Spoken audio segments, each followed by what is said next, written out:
Saya pernah mendengar hadis bahwa pemungut pajak atau cukai akan masuk neraka.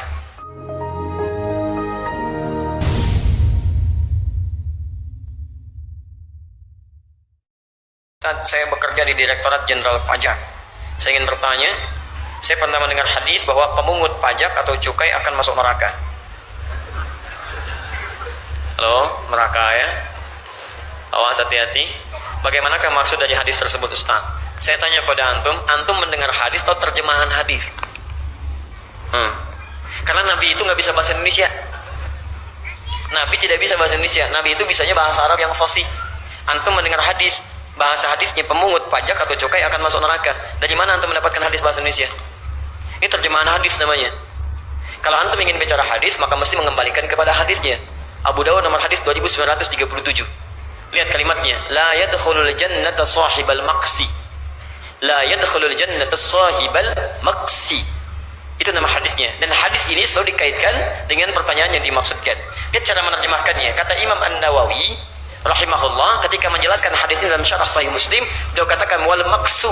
Adapun yang disebut dengan maqsun dharibatun tukhadhu minan nasi wa yusamma sahibuhal makis. Dharibatun setiap pungutan liar yang diambil dari masyarakat, pungutan liar yang dipaksakan diambil dari masyarakat. Awas, hati-hati. Sekarang kita tanya, kalau pajak pungutan liar bukan? Awas, pungutan liar bukan? Bukan, karena ada aturannya. Jadi tidak tepat menerjemahkan makes dengan pajak, itu keliru. Hati-hati, saya ulangi ya, tidak tepat menerjemahkan pajak makes dengan pajak, itu salah. Keliru, fatal salahnya. Jadi kalau disebutkan demikian, nggak ada pajak nanti di Indonesia, keluar semuanya. Kalau sudah keluar semuanya, bagaimana aplikasinya? Kalau tidak ada orang Islam yang baik yang mengarahkan, maka semua akan buruk pada prakteknya. Makanya kalimat pertama, coba cari terjemahan yang baik.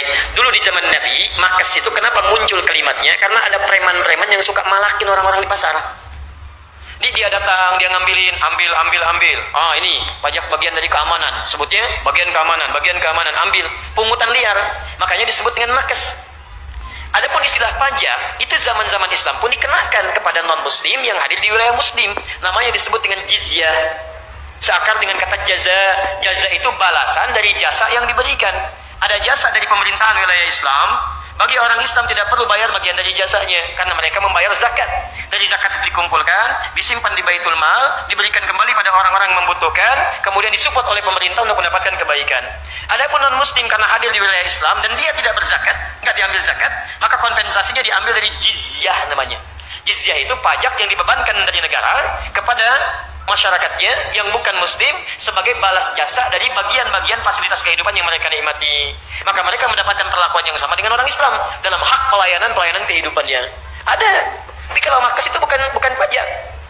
Awas, makes itu bukan cukai. Awas, hati-hati. Anda salah menerjemahkan, jadi salah hukum nanti. Besok orang pajak mengundurkan diri semua gitu kan. Jadi ini bagian yang pertama. Tapi pertanyaannya kesana.